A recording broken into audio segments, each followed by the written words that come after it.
coincidiendo con la celebración del Día Mundial de la Arquitectura y para colaborar en su conmemoración, el año pasado iniciamos, y queríamos que tuviera vocación de continuidad, una serie de charlas con personas no necesariamente vinculadas al mundo de la arquitectura, con las que mantener una conversación sobre un tema previamente elegido y en un formato distendido, sin corsé, en el que nos sirva de plató improvisado nuestro propio despacho. El año pasado, en su primera edición, contamos con el profesor Carlos Tapia, y en esta segunda ocasión hemos invitado a otro arquitecto ilustre, académico y viejo profesor, lo de viejo dicho con el mayor respeto y cariño, para que en esta oportunidad, así como la anterior, viajamos por el mundo de los sueños para imaginar la ciudad futura. Ahora queremos descender a la tierra de la mano del maestro y volver la mirada hacia el pasado, concretamente hacia la Sevilla del 500. No es una casualidad elegir esa cronología, puesto que en estos años estamos de celebraciones de lo que fue la expedición de la primera circunnavegación al mundo, que era la siguiente a otras anteriores, de Cristóbal Colón, Vasco de Gama, Vasco Núñez de Balboa. Esta vino a ser el colofón de esa serie de expediciones marítimas. Bien, hablar de y relatar el currículum de don Rafael Manzano sería, además de arduo, yo creo que innecesario, puesto que es sobradamente conocido y reconocido, no solo en Sevilla, sino fuera de la ciudad. Pero sí, al menos quisiera hacer referencia a uno de sus múltiples distinciones, de los galardones, como es el premio sobre arquitectura clásica de Driehaus, y también al que con posterioridad el propio mecenas creó también como reconocimiento a las intervenciones en urbanismo y arquitectura clásica y que llevan su nombre. Por lo tanto, Rafael, buenas tardes. Buenas tardes. Y si te parece, vamos a trasladarnos a esa Sevilla gloriosa del siglo XVI. Y yo la primera reflexión que me gustaría que hicieras es, en una trama urbana heredada islámica, que había sido superpuesta sobre la romana visigótica y que no había tenido prácticamente transformación desde la conquista por Fernando III de la ciudad, y que ahora iba a sufrir una serie de intervenciones debido a esa creciente población que había surgido pues, al calor de todo lo que era el comercio, no solo de la agricultura y las artes y la artesanía local, sino también sobre todo del comercio marítimo y de los tesoros que venían de América. Ese aumento de población, ¿cómo influye en el urbanismo de la ciudad? La trama de Sevilla es trama medieval islámica. Sevilla, en su pasado romano, no es excesivamente amplio, y cuando sufre una alteración fundamental y que iba a ser decisiva en la futura historia de Sevilla es en época almorávide, en la cual la pequeña cerca de época anterior, musulmana, de época taifal, pues se amplía de una forma impresionante. La cerca de Sevilla es la cerca histórica más grande que hay en España. O sea que esto la preparó para luego tener un futuro importante, como lo iba a tener de forma inmediata, porque a los almoravides iban a suceder los almohades, que yo creo que eligen Sevilla por dos motivos. Uno, como el puerto marítimo más interior en la península. El puerto del Guadalquivir permitía que los barcos llegaran ya casi hasta Córdoba. En pateras y en naves de poco calado se podía llegar hasta Córdoba. Y por lo tanto, esta posición de Sevilla, muy profunda respecto a la costa, muy bien protegida también de piraterías y de otros problemas, pues hace que Sevilla tenga un atractivo especial como centro seguro. Segundo, era el lugar de desembarque de las tropas africanas de los almohades. Ribat al-Fat, Rabat, es una ciudad construida en esa época como gran campamento para la penetración en España almohade. Por lo tanto, es muy importante por eso. Y por otro lado, tenía un casco muy amplio. Eso también iba a permitir que luego, en época cristiana, se eligiera también como una ciudad capital y con vocación de capital, y sobre todo como una ciudad también marítima, y donde, por ejemplo, Alfonso el Sabio siempre planteó un imperio naval marítimo de España que iba a tener por lugares de asentamiento Sevilla por un lado, el puerto de Santa María por otro, la Orden de la Estrella, la Orden de Santa María de España, que él funda como orden marinera y que luego se fundiría con la de Santiago, y luego Cádiz. Cádiz es otra de las ciudades predilectas del rey sabio, y aunque es una ciudad muy pequeña, el rey sabio supo potenciarla para lo que tendría que ser en el futuro.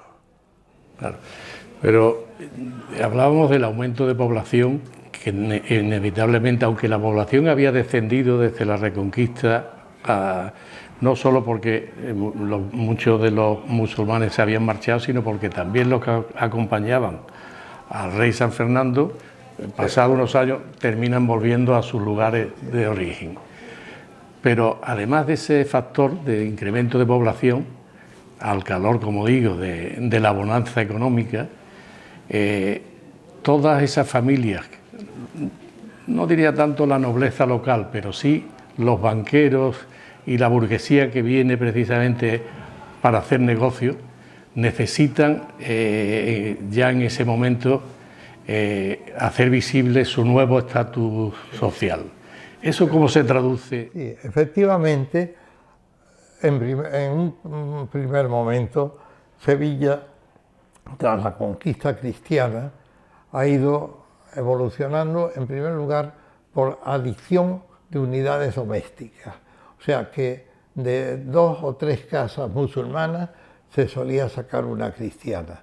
Esto vino bien en el primer momento de la conquista. Los reyes están dando casas, solares, donadíos a los habitantes cristianos de la ciudad, y al mismo tiempo la ciudad se despuebla de islamismo. Fernando el Santo quiso despoblar de morisma a la ciudad. Huyeron todos al Aljarafe, al Reino de Niebla, en fin, a otros lugares. Pero Sevilla se queda en manos cristianas, por así decirlo, y esto va a hacer que la ciudad disminuya de población y aumente de volumen en su caserío. Pero esto se va a alterar fundamentalmente cuando se convierte en el puerto de India en el siglo XVI y cuando Sevilla va a ser algo importantísimo en todo el mundo occidental, va a ser el gran puerto de conexión con América, que va a ser además un privilegio que tenga. Eso va a hacer que haya una pillería de gente modesta que viene a hacer las Américas. Las Américas se hicieron por gente modesta, no por la aristocracia. La aristocracia pudo ser virreinal, pudieron llegar a virreyes de México, o de Nueva España, o de Perú, o de lo que fuera. Pero la verdad del cuento es que esa gran nobleza no vivía en Sevilla. En Sevilla vivía una nobleza ya arraigada durante la Baja Edad Media, que eran los adelantados, los Ribera. Los Ribera eran señores, eran gallegos, señores de la Torre de Ribera, y eran una familia en la que recayó el adelantajo de Andalucía. Claro, porque si hay que hablar de alguna familia con una gran presencia en la ciudad son los Ribera, precisamente. Los adelantados. Y los adelantados tenían por misión hacer la guerra de frontera, enriquecerse con esa... Y en la lucha y en la muerte, en esa frontera, en la guerra de frontera, aquel adelantado que ante los muros de Álora, la bien cercada, levantó la celada de su armadura y, de forma absolutamente contraria a todas las leyes de la guerra, pues un morillo que estaba junto al alcaide le disparó un colodrillo, que una flecha que le atravesó el cráneo y murió en el acto. La ciudad se levantó el campamento, la ciudad de Álora acompañó sus huestes a las del adelantado hasta la frontera, pero eso en parte determinó el que quedara vinculada para siempre a la casa de Ribera el adelantajo. Y eso hizo que inmediatamente empezaran a llegar títulos, ¿no? Claro, porque no era solo esa nobleza, digamos, de una segunda escalafón, pero después estaba esa otra burguesía o esos banqueros que aspiraban a unirse con el linaje más importante de la ciudad. Pero en cualquier caso, hay bodas entre grandes. Y de hecho, doña Catalina de Ribera va a casarse, una vez muerta su hermana, con el marido de su hermana, con su cuñado, que fue el adelantado por transmisión conyugal, ¿no? Y es don Pedro Enríquez, que era de la nobleza castellana, concretamente de la nobleza de los marinos de España. Los marinos, los Ribera, los Enríquez, eran de Medina de Río Seco, señores de Medina, y eran los almirantes de Castilla. Era la ciudad, es curioso, una ciudad tan Medina de Río Seco, ¿no? Pues ni el río llevaba agua, pero era la ciudad de los almirantes de Castilla. Y bueno, una Enríquez fue la madre del rey católico, o sea que los Enríquez eran descendientes de don Enrique de Trastámara y por lo tanto eran la continuidad del reino de Castilla, de la dinastía primitiva Borgoña-Palatina, y que luego se prolongó en estos Enríquez más tardíos, pero Enríquez, no olvidemos, que fue también la reina católica. Vamos entonces a hablar de una serie de ejemplos de esas casas palacios, casas palaciegas, que eran las que necesitaban esa nobleza y esos burgueses venidos a más para, digamos, demostrar su importancia. Podríamos hablar de un primer referente a todas esas casas palacios y encontrarlo en el patio de... Yo decía antes, el patio de Pilato indiscutiblemente es el modelo que después se va a ir transportando, pero ¿habría alguna referencia anterior al patio de dueñas, de las doncellas, bueno, el Palacio de Don Pedro? En el Palacio de Don Pedro, el patio de las doncellas va a ser un modelo iniciático de lo que luego van a ser los patios del Renacimiento. Es un patio mudéjar que además parece casi renacentista por las columnas pareadas, que son columnas ya del 16, traídas de Italia del taller de Antonio María Aprile de Carona, y este patio con su pavimento antiguo, bueno, antiguo, el que llegó hasta nosotros y que ahora se ha descubierto el jardín mudéjar que le servía de base y que nunca llegó a estar visible. El propio don Pedro no había acabado el palacio, pero los Enríquez que le sucedieron sí encontraron un poco fuera de lugar ese jardín en dos planos que vemos ahora y decidieron pavimentarlo. O sea que este es un patio que tiene ese aire renacentista y perdió aire mudéjar al pavimentarlo en su totalidad de mármol blanco. Y como ven ustedes, este patio significa ya un salto, un cambio radical respecto a lo mudéjar, porque este patio no es un patio de doble pórtico, como lo es el patio, por ejemplo, de Arrayanes de la Alhambra, que es un patio típicamente hispano, musulmán, ya que en la propia Medina Zara hubo patios de doble pórtico. Eso es la tradición hispana y musulmana. Pero, en cambio, la tradición occidental es la del patio peristilo. Esa es la herencia griega, grecorromana. Los patios de Pompeya o herculanos son patios o jardines peristilos, rodeados de una columnata perimetral. Y este es un patio rectangular, pero rodeado de un peristilo. Este peristilo ya lo copió el propio mundo islámico español. La Alhambra, Muhammad V, que había visto en su largo periplo del exilio, había visitado este patio recién terminado por su amigo don Pedro I de Castilla, tuvo también un patio peristilo, que es el patio de los Leones, y que es un patio que tiene mucho de occidentalismo, además de una belleza sutilísima y que hace que sea la última gran pieza de la arquitectura hispano-musulmana. Pero aquí tenemos un patio rectangular y peristilo.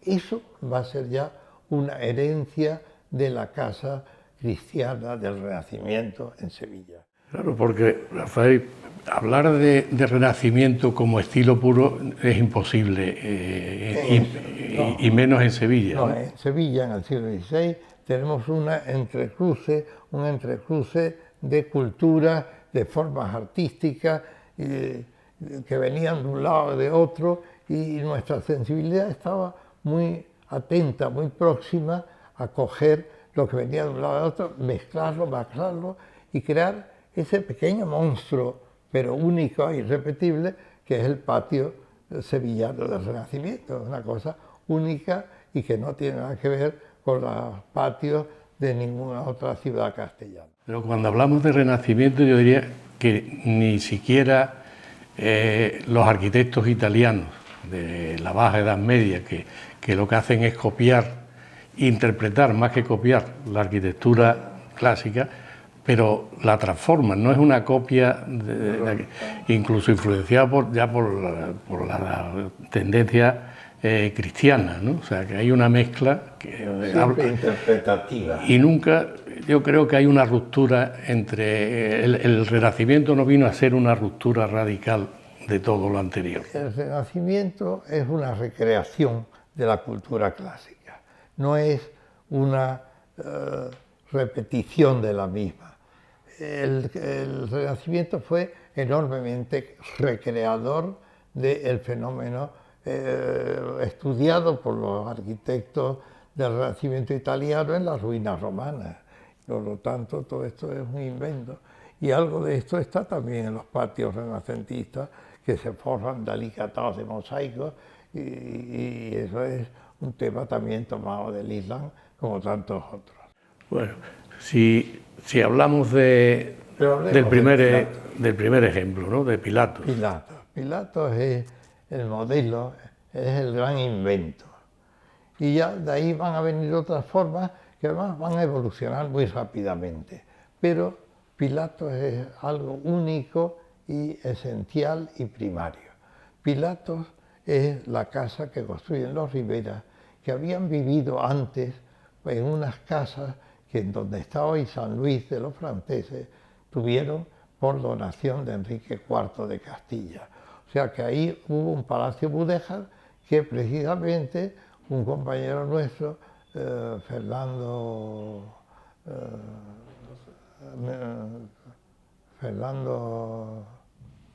Mendoza, ha extraído en sus obras en el convento jesuítico, pues ha encontrado, más que la cripta, que yo tengo mis dudas de que esa cripta tenga nada que ver con los Ribera, es la fachada que sobre la sala, sobre la capilla privada de los novicios, está allí, la portada mudéjar con su triple ventanita de yeserías encima, y ahí está el mejor testimonio de cómo fue el palacio, también mudéjar, de los Ribera en Sevilla.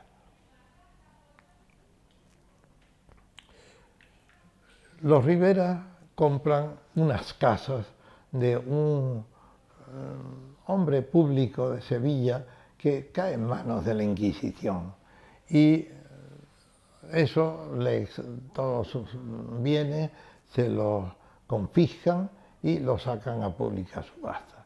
Y entonces compran esas casas, más algunas más del entorno, para hacer una casa mayor. Esto estaba dentro ya de la tradición sevillana. Hacer casa por adición de varias células domésticas, porque las casas musulmanas eran pequeñísimas y los habitantes cristianos lo que hacían era unificar 3, 2, 4 células domésticas y construir una casa un poco más en la idea cristiana de la casa de la célula doméstica.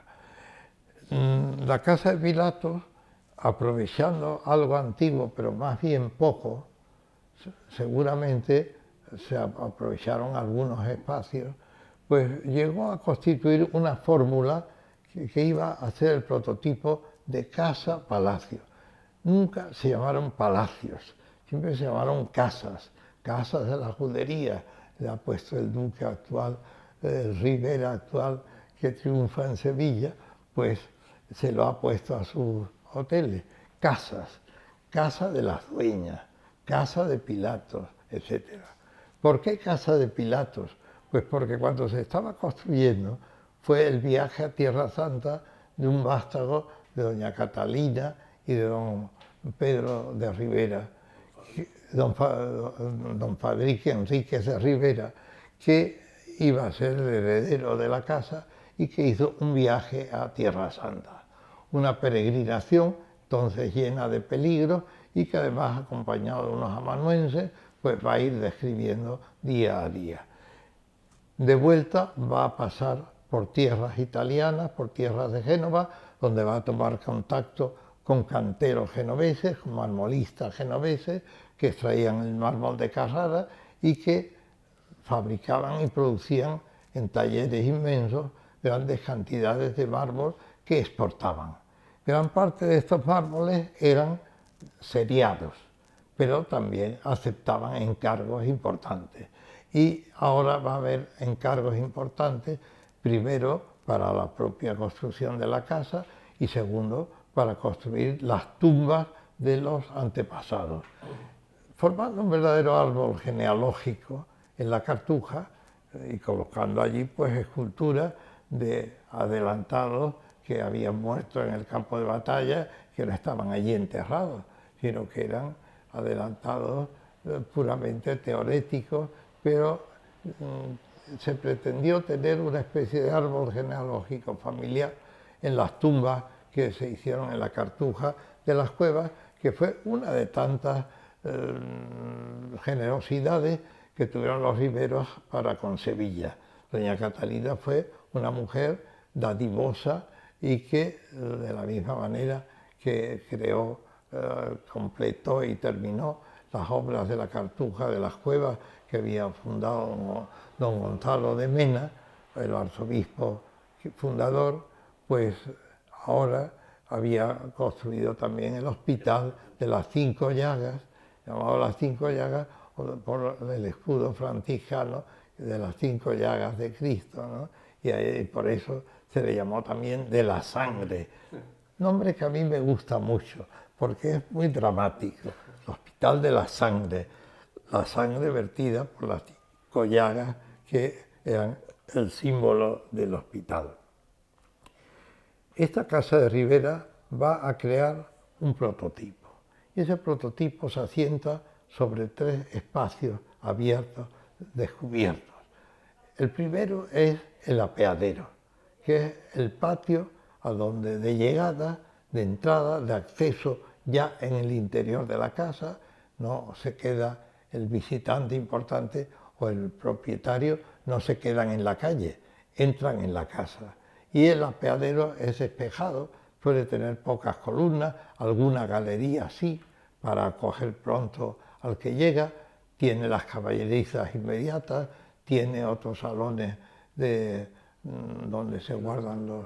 Ahí tienen ustedes el patio de acceso a la casa de Pilato, y que es un patio muy interesante porque luego algo se modificó por supresión de una de las salas, la que daba al patio principal, una de las salas de planta baja, fue evidentemente una sala cerrada, pero delante hubo esta galería, seguramente construida, como todos los apeaderos, improvisadamente y con cambios y mutaciones a lo largo de su propia historia, porque cada duque que llegaba, o cada marqués, o cada título de la casa que llegaba, pues le gustaba hacer obras, hacer alteraciones, hacer modificaciones, agrandar, disminuir, achicar y dejar su impronta, ¿no? Como lo vemos en nuestro propio tiempo.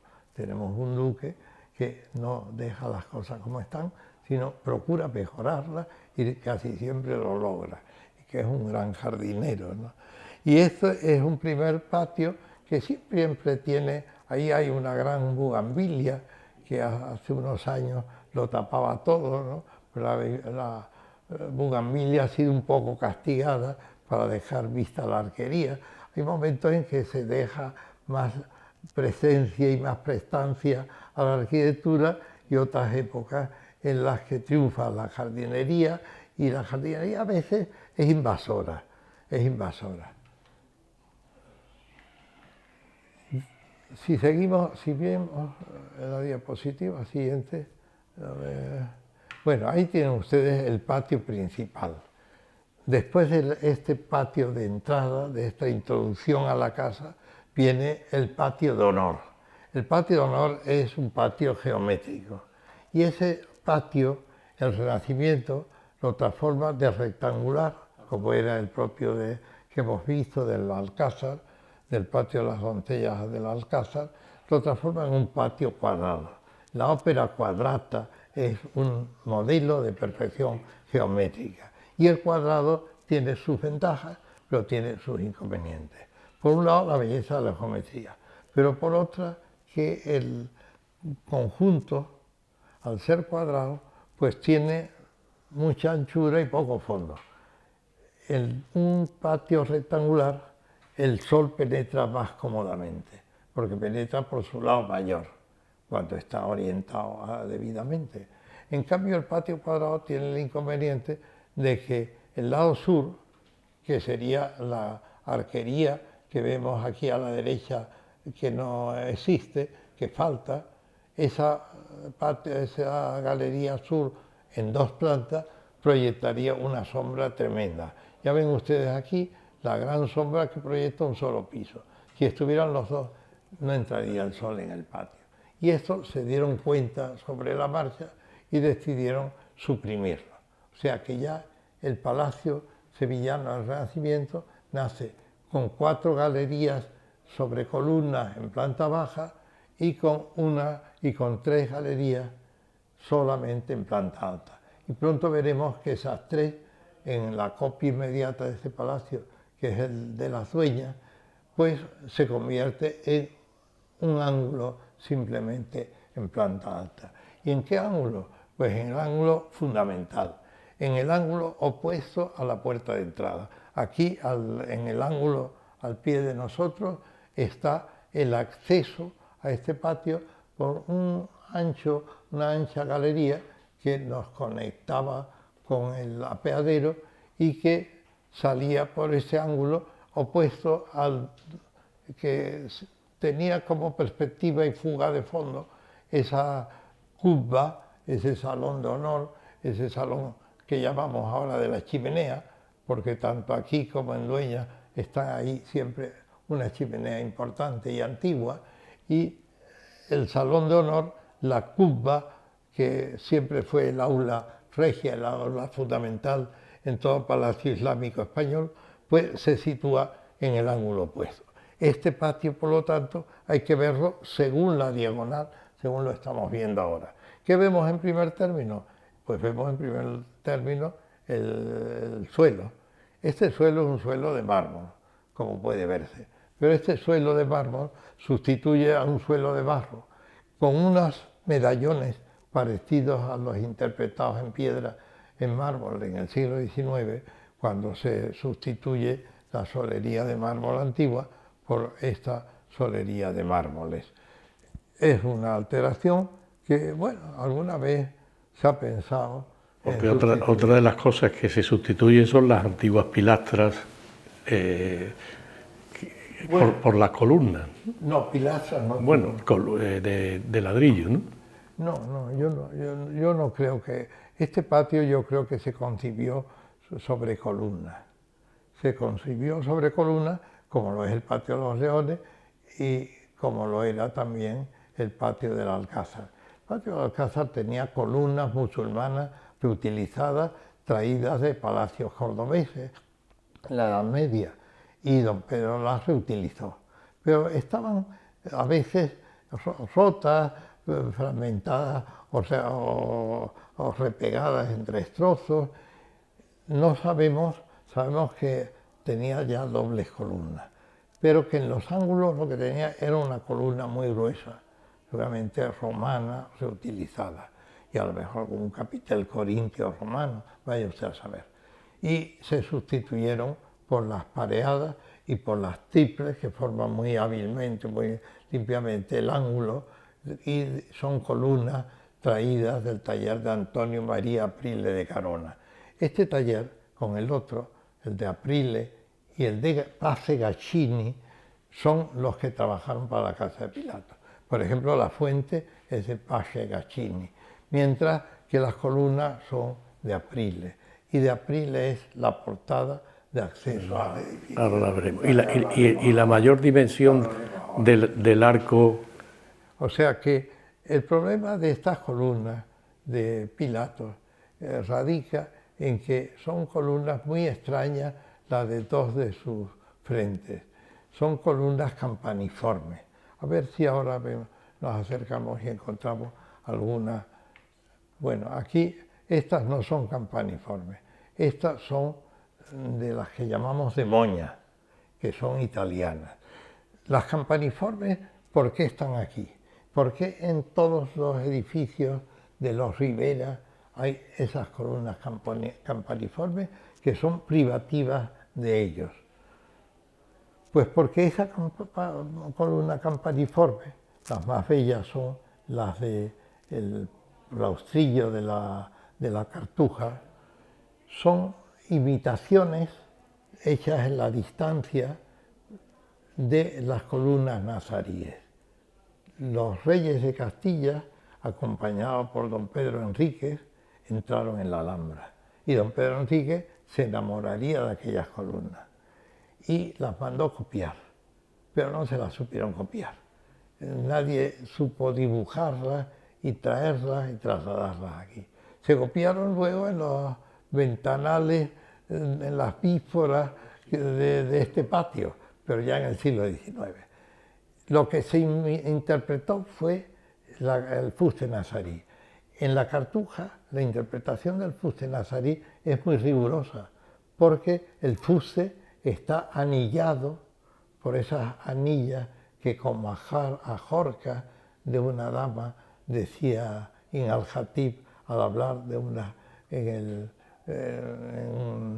en un pasaje de su obra, hablando de la Alhambra, de las de la Alhambra, y eso es lo que nos garantiza más que son un intento de imitación de las nazaríes, porque la imitación se logró plenamente en los fustes de la Cartuja, no en los de la casa de Pilatos, que son algo posteriores, y en los de Pilatos se trajeron estas columnas cilíndricas que venían de Génova y que eran cilíndricas para poderlas cortar al tamaño adecuado para el que las comprara. Quería ver la portada, ¿no? Vamos a ver si... ¿Quieres que pase? Bueno, yo querría ver las columnas, estas mismas columnas, estas son iguales que algunas de las de este patio. En este patio se utilizaron que es un modelo de serie, es un pseudo-corintio de serie genovés. Y es un modelo todavía gótico.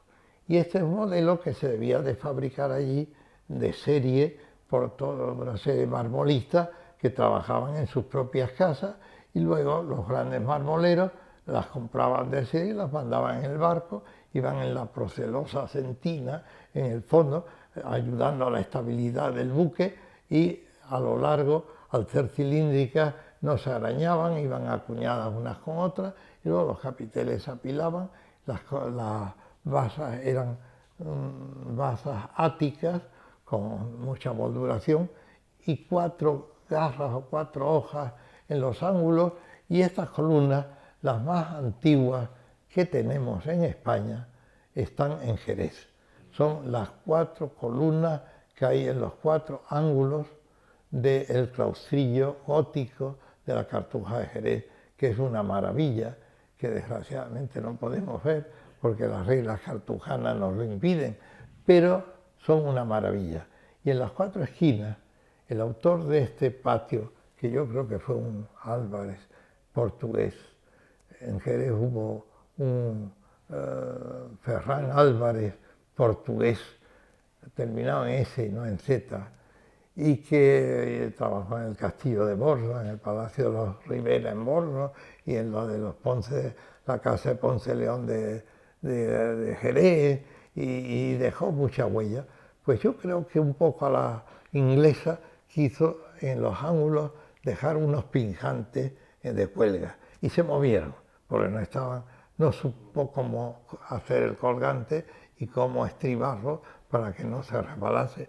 Y entonces en las 4 esquinas pusieron improvisadamente 4 columnas que trajeron de Génova, y en el protocolo de la Cartuja, que está todavía en la Biblioteca Municipal de Jerez, sabemos el año en que se pone, y es todavía en los últimos del siglo XV, con lo cual estas son las más viejas que conocemos, documentadas y fechadas.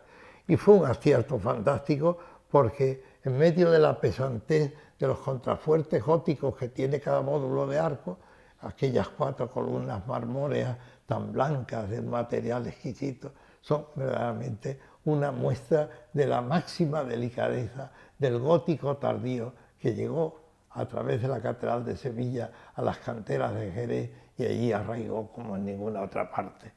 Bueno, pues aquí ¿Quieres hablar de la portada?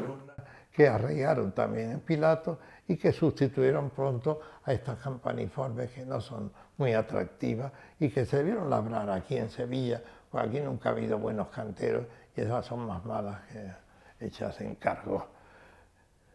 Aquí tienen ustedes la portada de Apriles, está fechada y además quiere recordar la empresa piadosa y al mismo tiempo de valentía de don Fadrique Enrique entrando en Jerusalén. Aquí hace alusión a ello y también a la puerta, ¿no? Dice que si el Señor no, en las puertas de tu palacio te rendiré homenaje, Dios mío, Señor, en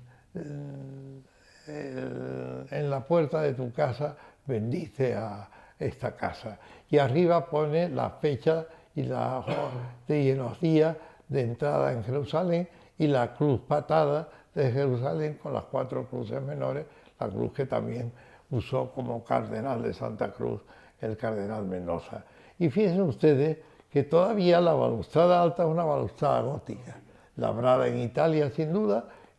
Italia también tenía su goticismo, sobre todo en lo decorativo más que en lo estructural, y ahí tienen ustedes cómo la portada es la primera gran portada renacentista traída de Italia, como a otros lugares llegaron otras, llegaron las de los Carlones en la Calahorra de Granada, y donde don Rodrigo de Vivar y de Mendoza construyó su alcazaba, su palacio renacentista. Llegaron también a Murcia, a Almería, al Palacio Vélez Blanco, donde los Fajardo transformaron un palacio islámico en un palacio renacentista, y ahí llegaron muchas cosas de Italia. En Sevilla llegó en la tumba del cardenal don Diego Hurtado de Mendoza, la catedral, que es una obra que el conde de Tendilla se lo regaló una vez muerto su tío, le regaló este homenaje póstumo, y van a ser generalmente las tumbas traídas de Italia las que sirvan de modelo. La que está en la capilla de la Virgen, la antigua, ¿no? En la antigua, la de la izquierda. Sí, sí.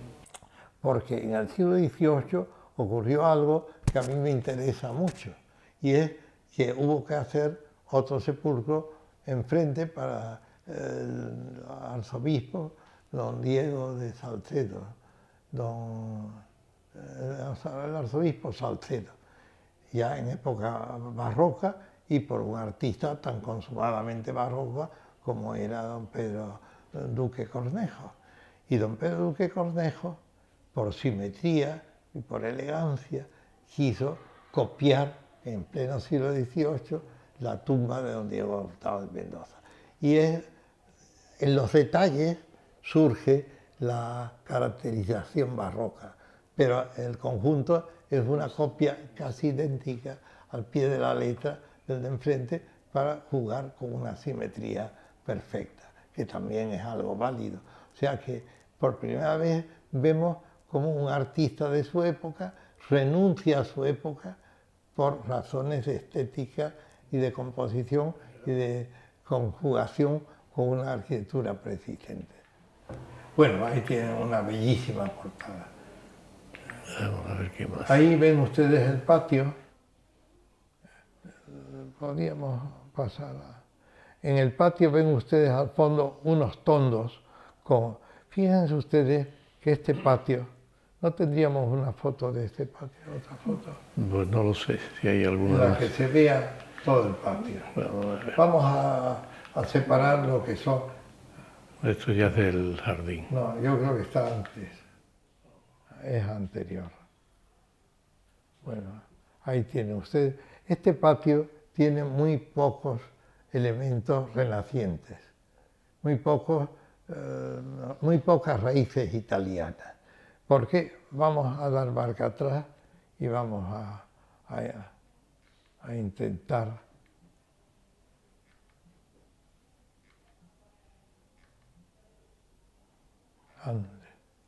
Ahí está. Bueno, este patio en primer lugar no tiene una unidad modular.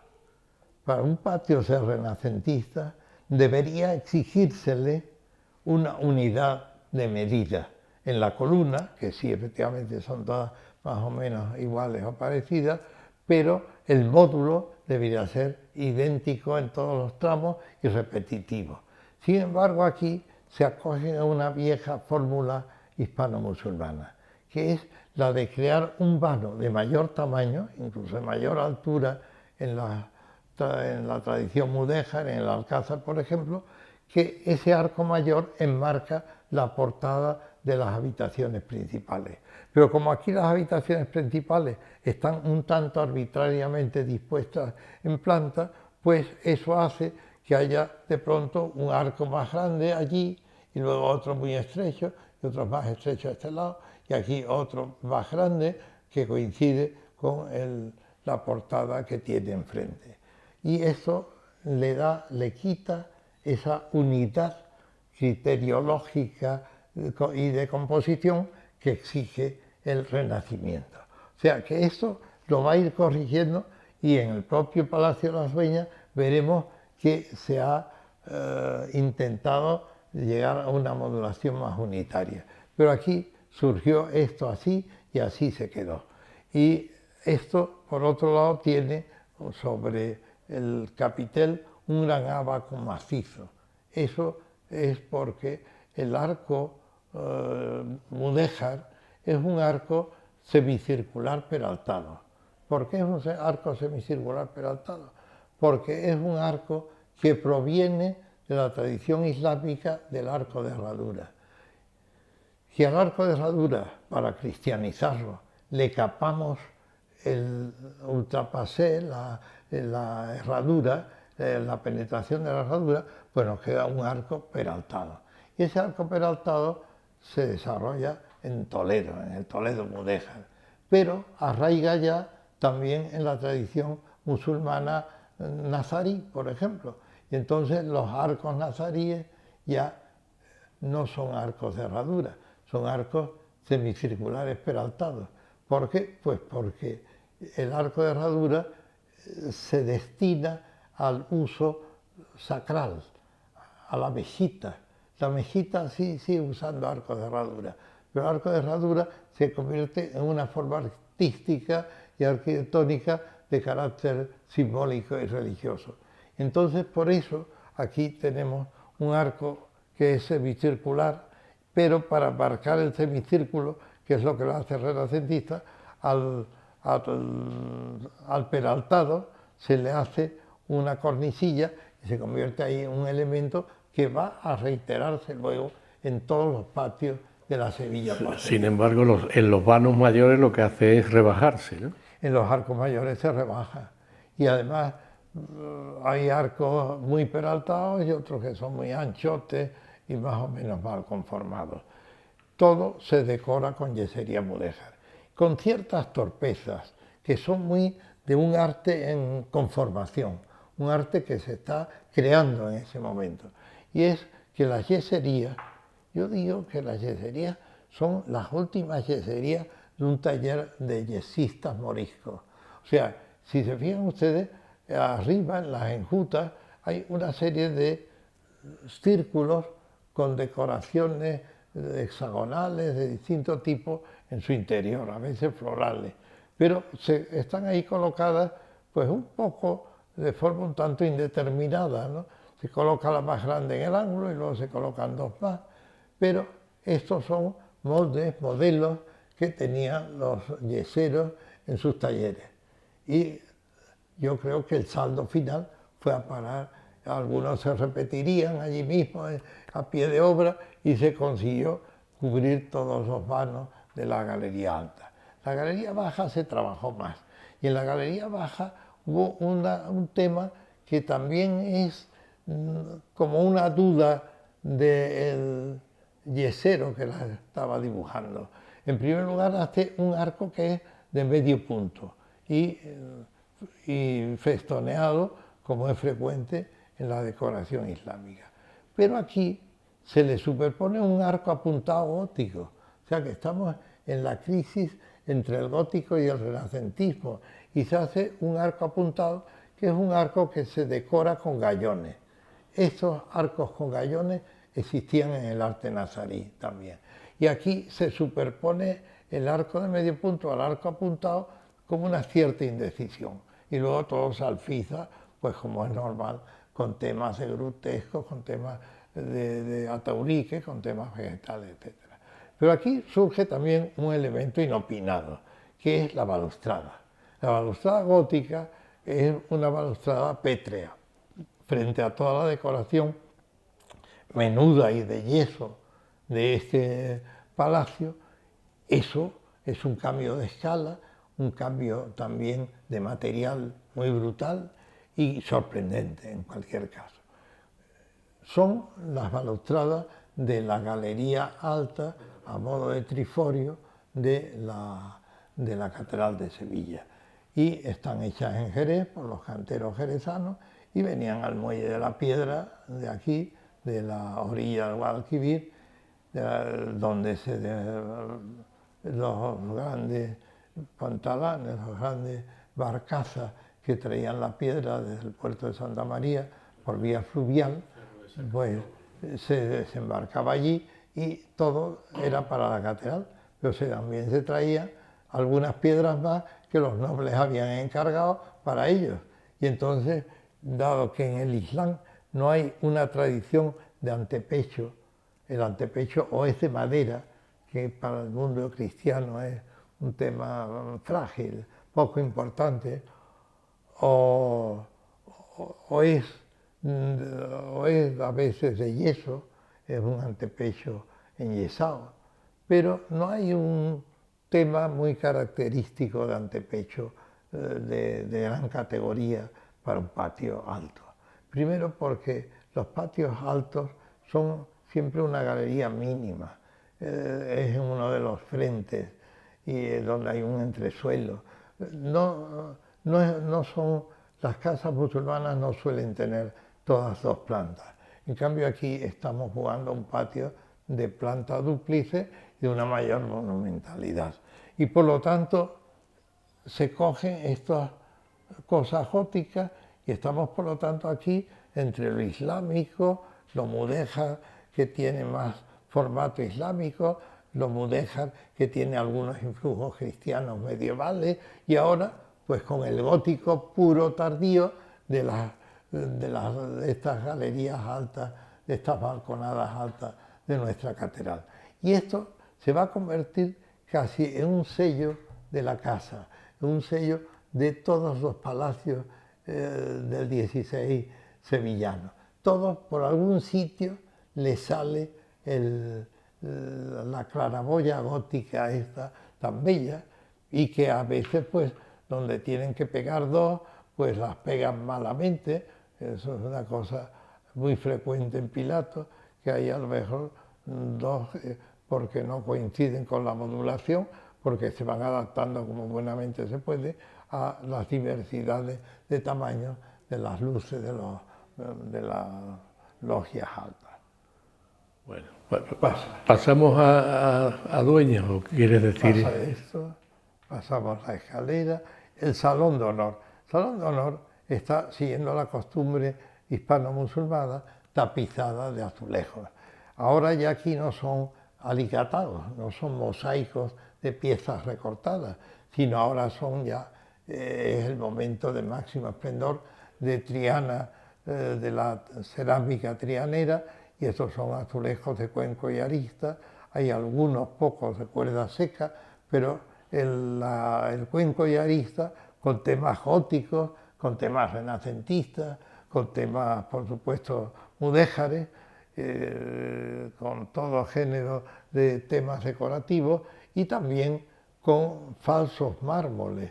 Hay los jaspes, esta, por ejemplo, es un paño en el cual lo que tenemos son unos vidriados verdes imitando jaspes de color verdes violáceos. Y, bueno, son como en Medina Zara, los zócalos son los grandes cordobenses, los grandes cordobanes de tapicería que hubieran tapizado con la que hubieran tapizado las paredes de los musulmanes, y esos zócalos son verdaderos tapices murales. Estos tapices de la casa de Pilato son algo único porque nunca hubo potencia ya económica, ni seguramente alfares en Triana, que se dedicaron ya a la cerámica pintada y a otro tipo de cerámica, capacidad económica para volver a repetir un palacio forrado íntegramente. Toda esa azulejería anterior a la escuela de Pisano, anterior a Valladares. De tradición medieval. Pero bueno, de tradición medieval, pero las formas son renacentistas, mudéjares o góticas. Y bueno, las carpinterías y todo siguen la tradición morisca absolutamente. Solo hay una ventana, una reja de ventana, que esa sí que es una reja de ventana, una de estas ventanas, la que da al jardín chico, es una... Y el techo, fíjense ustedes que es un casetonado, pero es un casetonado que tiene en los fondos mocárabes y temas de lazo, o sea que también es mudéjar, aunque la cuadrícula casetonada es algo que pretende copiar cánones italianos del Renacimiento. Este es el jardín chico, el jardín grande. El jardín chico, está un poco desordenada la diapositiva, el jardín chico es el más antiguo, el que corresponde al palacio este tardogótico, proto-renacentista y mudéjar. Este ya es un espacio en el que triunfa definitivamente el Renacimiento ya tardío, manierista. Esto es una pieza, este jardín lo hace el duque de Alcalá, que fue virrey de Nápoles y que se trajo un arquitecto llamado Benvenuto Tortello, que también trabaja en Borlos, precisamente en el Palacio de los Rivera, y que aquí hace estas logias renacentistas que son exquisitas. Seguramente los órdenes arquitectónicos más finos que hay en Sevilla son los corintios de la planta alta y los dóricos de la planta baja de estas logias renacentistas. Y estas logias están concebidas como espacios para colocar esculturas, como museo íntimo de los Rivera, que también el duque de Alcalá se trajo de Nápoles una serie de esculturas que él no llegó a verlas colocadas en la casa, pero precisamente estas logias y otros muchos nichos arquitectónicos están pensados para los tamaños de las esculturas que estaban llegando de Italia y que se iban a colocar y iban a convertir a esta casa también en un avanzado de la museología española. Eso es pues como los Medici en Florencia, o como tantos los papas en Roma, pues fueron grandes coleccionistas y fueron también adelantados de la museografía. Esta es la galería todavía del viejo palacio que da al jardín grande y ahí ven ustedes las tres logias colocadas en los tres ejes que estaban vacantes, que no tenían ninguna logia decorativa, y estas en cambio todavía son, digamos, de la etapa plateresca de la Casa de Pilato. Y ahí tienen ustedes los interiores de estas logias, que son preciosos, ¿no? Y conservados y organizados, ordenados para la colocación de las esculturas de la colección del duque de Alcalá. Y ahí tienen también, es en la época del duque de Alcalá, los tondos con la colección de estatuas de emperadores, algunos de los cuales no existieron y no son retratos de ninguno conocido, pero que termina en el último emperador de Occidente, que es el emperador Carlos V, el emperador hispano. Es el último y el que cierra la galería de emperadores que tuvo la Casa de Pilatos. Y ahí tienen la cúpula de la escalera, que como ven no puede ser más mudéjar, aunque tienen aquí los hombres salvajes característicos del gótico tardío español que sostienen los escudos heráldicos.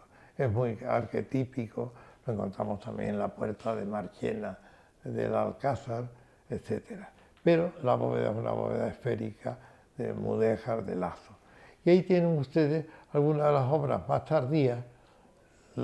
Es la galería hecha por Juan de Oviedo y de la Bandera, entre otras obras interiores, y que realmente creo que es una de las cosas que contribuyó al nombre de Casa de Pilatos de esta casa. Porque esta casa, cuando vino don Fadrique de Oriente y terminó la casa, dice que pudo observar que la distancia que había entre la puerta de su casa y el templete con una cruz en su interior, el humilladero de la Cruz del Campo, que había construido don Diego de Merlo, un corregidor de Sevilla, poco antes coincidía con exactitud con la dimensión y longitud de toda la Vía Dolorosa. Esto no es cierto, pero bueno, si non è vero, è ben trovato. Y el duque y el marqués de Tarifa, el primer marqués, don Fadrique, el primer marqués de Tarifa, no pensó que iba a ir ninguno de sus súbditos a medirlo en Jerusalén. Y entonces fundó un Vía Crucis, que va desde una puerta, desde una cruz muy bella, algo posterior a la puerta renacentista, un renacimiento más avanzado, que es casi un altar de arranque, y ahí está, en la puerta de la casa, la primera estación, Jesús ante Pilatos. Y de allí partían las procesiones de Semana Santa que iban hasta la Cruz del Campo, donde había también una ermita dedicada a la soledad. Y había una serie de altares corpóreos, como son un poco los altares de la calzada de los Milagros, que va de México a Guadalupe, ¿no? Que son unos grandes altarones que estaban en la calle, espaciados a distintas distancias, porque todas las estaciones no tienen el mismo recorrido, ¿no? Y allí empezó la Semana Santa de Sevilla. Y yo creo que había escenificaciones, y que aquí en esta logia se escenificó en algún momento la escena de Jesús ante Pilatos. Y eso hizo que todo el mundo dijera, bueno, pues esta es la casa de Pilatos. También se corrió la voz de que era copia de la casa de Pilatos, que don Fadrique había ido precisamente para ver cómo era la casa de Pilatos en Jerusalén, el pretorio de Pilatos, y trasladarlo a su palacio. También en la sala grande esta que hemos visto de los azulejos se llama Salón del Pretorio, etc. Es muy bonito, también muy interesante desde el punto de vista de la sociedad sevillana, de su vinculación con sus tradiciones de Semana Santa y tal. Que Pilatos tenga una casa, y la más importante después del Alcázar de Sevilla. Bueno, ahí tienen ustedes. Pasamos a otro de los grandes. Una casa que continuó, siguió y prosiguió esta serie sevillana de los grandes palacios, de las grandes casas del Renacimiento en esta ciudad. También de la mano de doña Siempre Catalina. por mano de doña Catalina de Rivera, como tú muy bien dices. Doña Catalina de Rivera tuvo más hijos, quiso crear un segundo mayorazgo. Para el primero tenía la casa de Pilatos, pero para el segundo quiso tener casi una copia un poco menor de tamaños que la casa de Pilatos, y que tiene también sus originalidades, aunque sea una copia, pero tiene su diversidad, porque es una casa construida unos 15 años después que la de Pilatos. Y en esa época, en ese momento, la sensibilidad sevillana está muy a flor de piel, es muy cambiante, y entonces por eso es muy lógico que haya una evolución. Hay una evolución estilística, el concepto es el mismo, y veremos que se repiten cosas como los antepechos góticos, etc. Pero, sin embargo, aquí hay novedades. En primer lugar, se le adiciona, seguramente Pilatos también la tuvo, una casa de labor.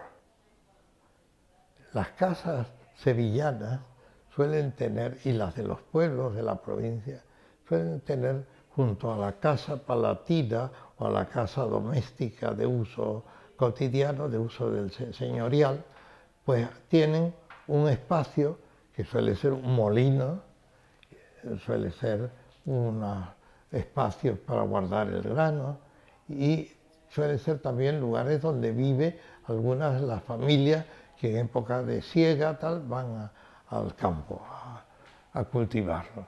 Y eso se le llama la casa de labor. Y es una parte de la casa generalmente menos enriquecida estéticamente, con menos caudal de forma que la principal, ¿no? Aquí tienen ustedes la casa de Pilatos. En primer lugar, fíjese que a la calle Dueña da un apeadero, una entrada mínima, que es ya muy tardía, ya neoclásica, pero que tiene su gracia, porque aquí se combinan todos los siglos de la historia de la arquitectura sevillana entre sí, casan muy bien entre sí. Y aquí tienen ustedes el patio apeadero. El patio apeadero, que lo verán ahora en alguna diapositiva, es muy elemental. Tiene una isla central un tanto ovalada y ahora veremos en qué está algo tan importante para el jardín sevillano como es el que podemos ver en este apeadero. Vamos a dar marcha atrás. Bueno, ahí tienen ustedes el patio central. El patio central tiene importantes diferencias con el de Pilatos. Fíjense ustedes que no en la proporción ni de las columnas, que son columnas ya todas de moña, ya aquí no hay ninguna incidencia del modelo campaniforme, hay un arco mayor en los ejes de las puertas, evidentemente. Luego se ha procurado que todos los otros arcos menores sean bastante idénticos entre sí. Ha habido una unificación del módulo del patio. En segundo, el módulo se ha simplificado. Se ha simplificado porque se le ha dado mayor importancia al festoneado del borde, que es menos islámico, es más gotizante y tiene algo que ver con lo que vamos a ver en la casa de los Pinelos. Y aquí tiene pues también su tronco, su elemento de peso, su cimacio de obra, no de piedra. Los cimacios en otras arquitecturas son pétreos porque tienen mucha carga, aquí lo que son es muy pesante.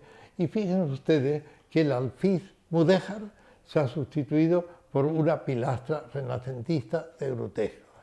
Esto ya es un cambio muy radical. Este patio es mucho más renacentista que el de Pilatos. Pero, en cambio, la planta alta es más parecida a la de Pilatos y tiene fondos de tradición mudéjar, yeserías mudéjares y inscripciones mudéjares. ¿Por qué? Pues porque la casa se construye de abajo arriba. Pero una vez construida la galería alta, la decoración se hace antes que la baja, para no tener, cuando se termina de decorar la planta alta, se pasa a la baja y el mismo andamio sirve en su parte más baja para decorar la parte inferior. Por lo tanto, lo que es verdaderamente plateresco es el piso inferior. Pero ahí hay un plateresquismo que es muy temprano, está muy en agraz, es como el estilo Cisneros, aunque esto es muy posterior en fecha al estilo Cisneros y al gótico isabelino tardío, que también se mezcla con lo plateresco. Aquí estamos en un plateresco temprano estilísticamente, pero porque llegó tarde a Sevilla, y que es un plateresco hecho por yeseros mudéjares, por yeseros moriscos que van a intervenir, van a tratar el Renacimiento como si se tratara de una forma nueva de la decoración musulmana. Fíjense ustedes que aquí hay un friso ya de decoración renacentista entre dos cenefas. Aquí hay, como en Pilatos, una gran moldura que debió de estar pintada y esto debió de tener otra decoración pintada de otro tipo. Pero en cualquier caso, esto es una enorme simplificación respecto a Pilatos y un adentrarse ya en los caminos del Renacimiento. Y fíjense ustedes los paseos. En el suelo, en la base del patio, encontramos un jardín. Este jardín es una anomalía. Este jardín es algo muy moderno, es del siglo XX. Y es un jardín que, bueno, en un momento dado, los duques de Alba, que son los posesores actuales de esta casa, pues decidieron hacer ahí un jardín. Se ha discutido mucho, y con razón, de que este jardín es anómalo en esta casa, porque en los patios centrales lo que había era una solería de ladrillo, pero con una serie de elementos radiales que van a la fuente, que van a los ángulos, que van a los centros de las galerías y que tienen cerámica con lazo, cerámica mudéjar. Y aquí se conservan esos paseos, pero esos paseos, el espacio de ladrillo que había entre ellos se ha vaciado y se ha convertido en arriate. Bueno, yo defiendo esto.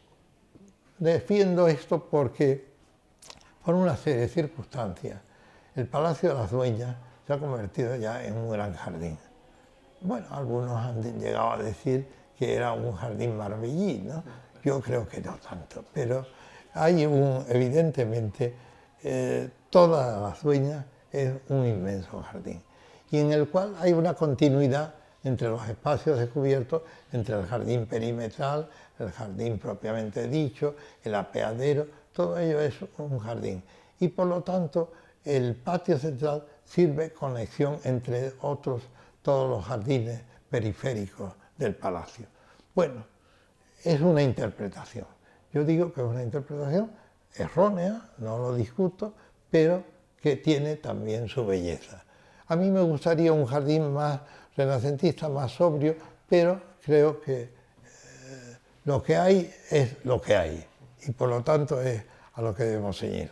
Fijaros que la planta alta tiene también sus antepechos pétreos idénticos a los de Pilato.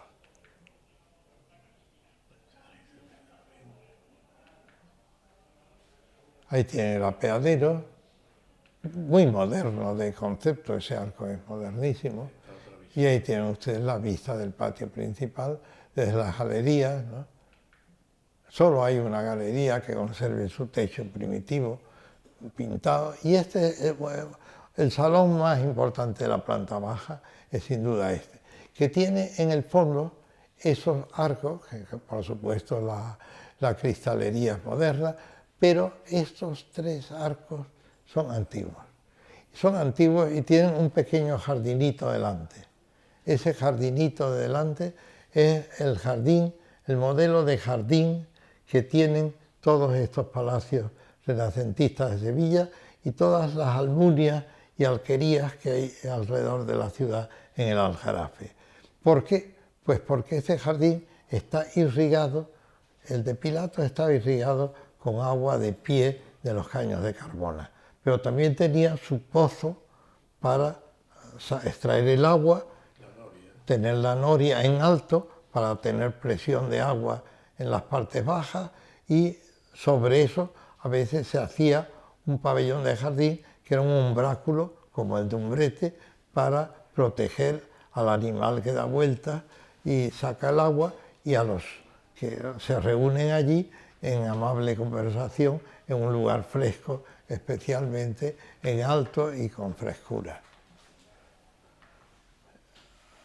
Ahí tienen el jardín exterior, que es bellísimo, y que, como ven, este es el apeadero, o sea que tiene formas. Un momento, fíjense que el apeadero lo único que tiene es tierra apisonada, amarilla, albero, y unos ladrillos puestos de canto y los arriates. Eso es muy importante, porque esta es la esencia del jardín sevillano. El jardín sevillano del Renacimiento o posterior o anterior se hace diferenciando lo que son los caminos, los paseos, que se llenan de albero y se apisonan, y en el albero, como una roca caliza de color amarillo intenso, pues no brota la vegetación, mata a la vegetación, y por lo tanto no hay hierbas que desfiguren la linealidad del jardín, del paseo. Y por otro lado, el paseo es un tono amarillo intenso, el tono de la Plaza de Toros de Sevilla. Y ese amarillo con el verde de los setos es para mí, y con el simple encalado de los ladrillos que sirven para separar también el paseo del arriate, pues realmente a mí me parece de una belleza única. Por lo tanto, además, es que es el jardín más barato que hay de construir, pero tiene un defecto, que es el más caro que hay de conservar, porque todos los años hay que traer una carga de albero, extenderla, apisonarla, todo eso es muy caro. Y por eso estos palacios cantan mucho. Cuando una familia noble de Sevilla decae económicamente, pues automáticamente el albero queda de varios años. Y en cambio, la que es rica, pues todos los años echa alberito nuevo y lo apisona. El patio, la casa del amor, el patio pequeño, que además los pilares ya no son columnas, son macizos, y que es el patio del molino, porque ahí está el molino aceitero que daba servicio a los extensos olivares que esta casa tenía en el campo como contrapunto agrícola del gran palacio señorial.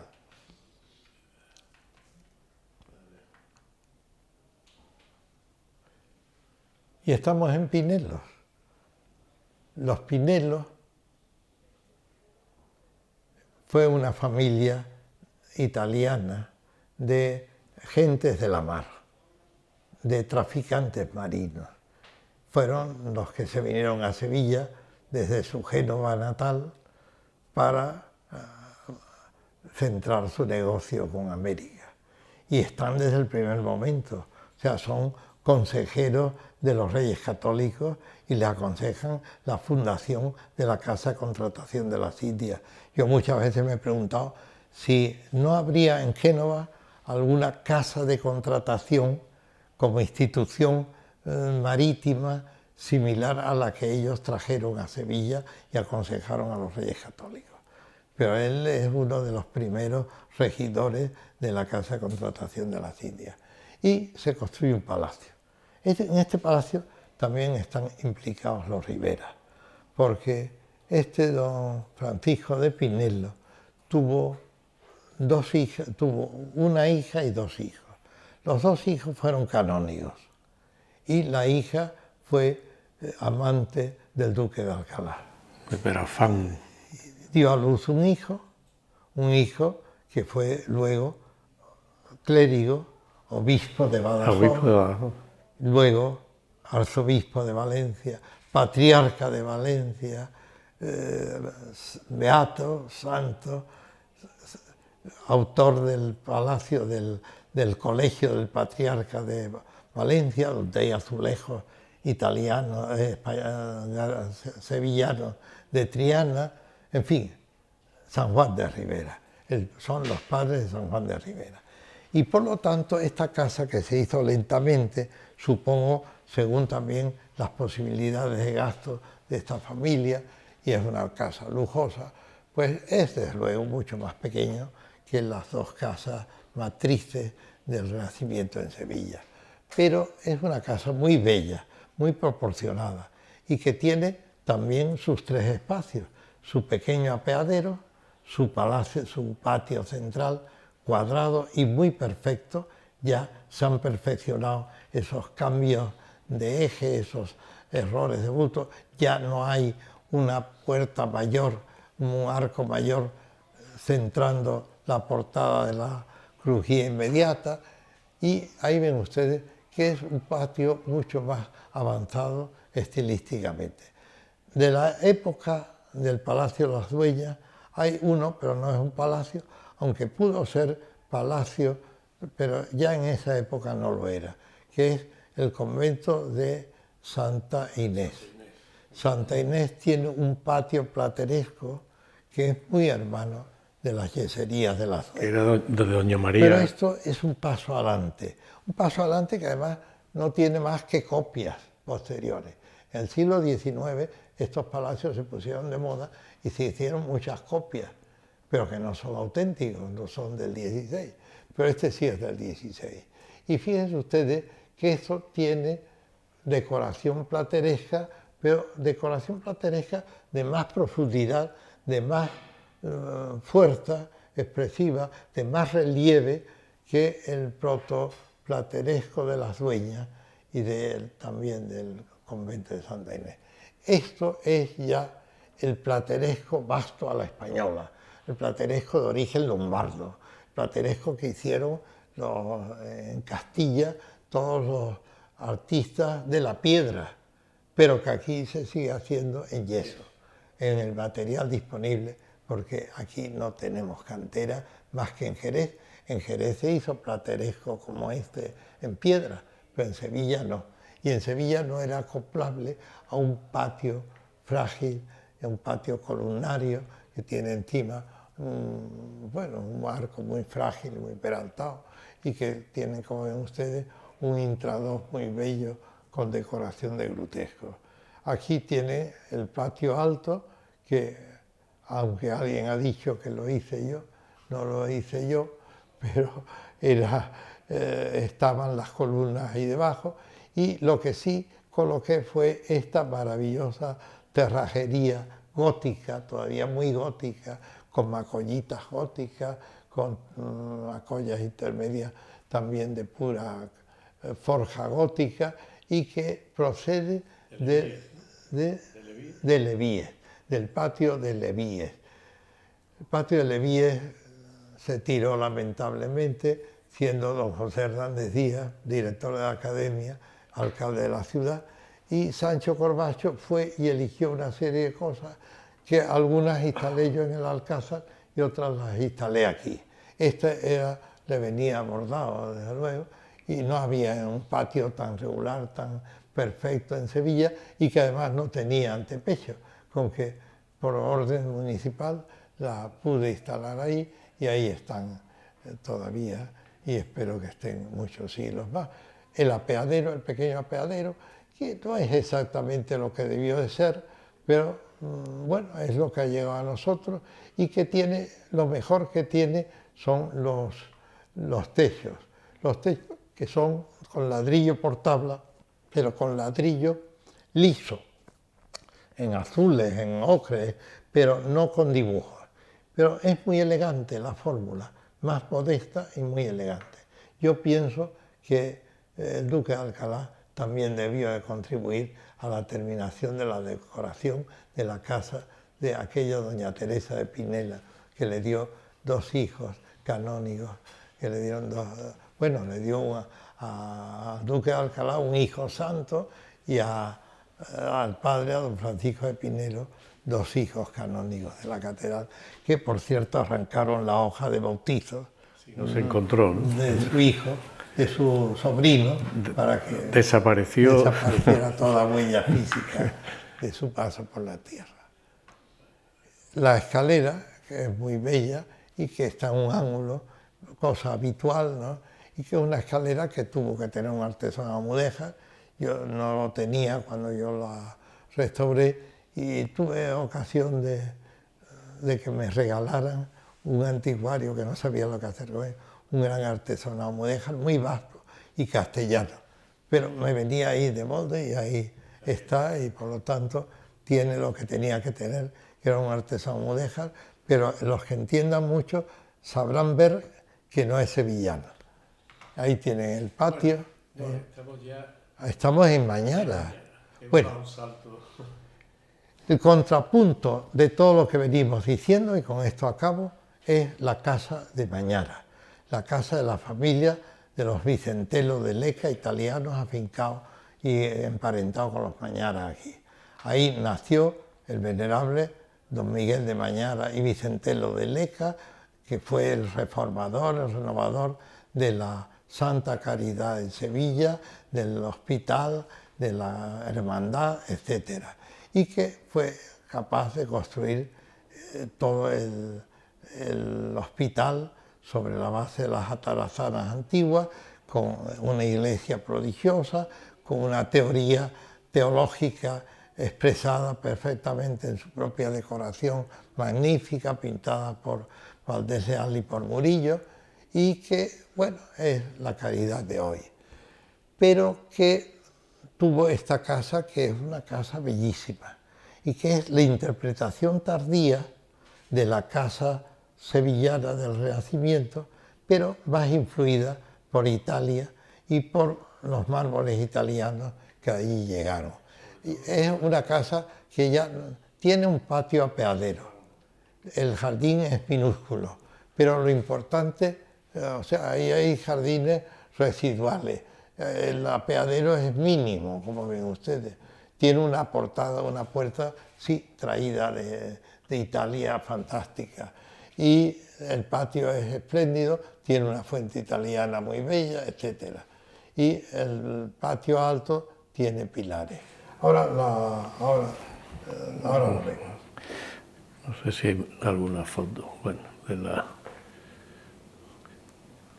creo que no hay fotos de la... Ahí tienen bueno, es mejor un altar con una foto. Va dirigido no, digo a del los que interior. aman la arquitectura, y los que aman la arquitectura les gusta el diédrico, aquí por lo menos.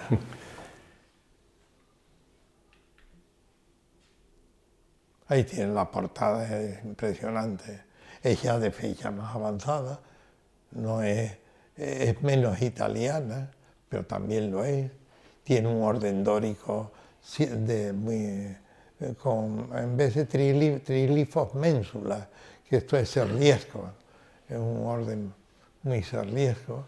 Las columnas son estriadas, en fin, es una portada muy, muy impactante.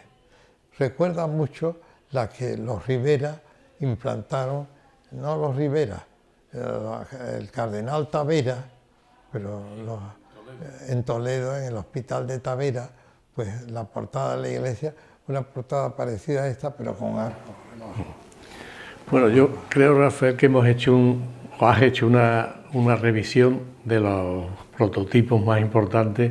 Pero vamos a ver el patio. Es que no hay foto, no hay foto, creo, del patio. ¿No tenemos? No.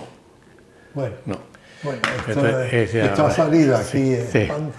Esto es uno de mis últimos dibujetes para un proyecto que he hecho en Arabia Saudí, pero bueno, no se va a realizar. Bueno, pero ahí queda el... Es bonito, es imaginativo por lo menos, y es un resort en medio de un desierto pétreo, que es el mismo desierto que se prolonga en Jordania y es la Petra de los nabateos. Esto es la Petra de los saudíes. Yo lo que sí quería, para ya terminar, es hacerte una pregunta un poco comprometida. Sí. Si todo eso que se pudo hacer en el 16, esa superposición sobre el mudéjar anterior del Renacimiento, del manierismo y tal, si ahora tuviéramos que hacerlo, alguna intervención de ese calado, con la normativa legal... Bueno, sería imposible, primero porque la normativa se opone a toda arquitectura que no sea ultramoderna. Segundo, porque las comisiones de monumentos lo aplican incluso con mayor dureza. O sea que eso sería imposible hacerlo hoy. Yo he hecho alguna cosa de esto. En Castilla la Vieja, Castilla-León se dice ahora, pues en Castilla-León lo permiten. Y lo permite la ley. Porque aunque es igual que la de toda España, hay un tipo de monumentos que se llama monumentos arqueológicos y que ya están demolidos y prácticamente no queda nada. Entonces, no solo permiten, sino obligan en ese solar a hacer excavación arqueológica máxima, a toda profundidad y a toda su extensión. Y una vez reconquistada así la planta, el suelo, y la planta y publicado, entonces puedes hacer lo que te dé la gana, incluido el reconstruir el monumento tal cual tú creas que fue en su día. Y eso es lo que yo he hecho para una fundación de una fábrica de galletas importante que han reconstruido el monasterio de San Pelayo, un monasterio premonstratense, y que estaba totalmente arrasado. Se ha excavado, también eso ha servido para que yo pudiera tener y documentar una mayor seguridad en lo que hacía, y sobre eso he construido el monasterio. Pero eso en Sevilla no sería posible. No, en Sevilla no sería posible, porque aquí somos mucho más dogmáticos. Aquí vamos a quedarlo como está. Aquí, bueno, yo digo que me quedé como estoy, no me quejo demasiado, pero que en cambio he tenido esa grata experiencia porque me ha permitido hacer la recreación de un monumento perdido. Y además, como yo digo, se lo decía a los propietarios cuando lo enseño, digo, bueno, esto está reconstruido con un error menor de 1 kilómetro por centímetro cuadrado. O sea, con un error máximo. No, yo creo que aquello se parece bastante y, por ejemplo, la iglesia y el claustro y la entrada y todo. El primer patio es más arbitrario y el segundo, la planta del segundo es perfectamente como fue la planta inferior, pero la planta alta es totalmente nueva y es una simplificación tan elemental y además construida en madera en parte, que se aprecia perfectamente sin tener tampoco una distonía neurovegetativa de las que aplicamos a las ciudades históricas que metemos por... Pero esa rigidez normativa, que es consecuencia de errores sucesivos. Son consecuencias de mis propios errores, porque es que yo he sido el profesor de todo esto en la escuela y fíjate cómo me habéis salido, tú incluida. Bueno, pues Rafael, pero os quiero mucho. Muchas gracias por tu tiempo y que sigamos. Me gusta mucho hablar de arquitectura y contigo, porque sé que eres un viejo y buen catador, ¿no? Bueno, y que además continúas viejo, en tu hijo, viejo discípulo. la tradición. Muchas gracias, Rafael. Nada, encantado.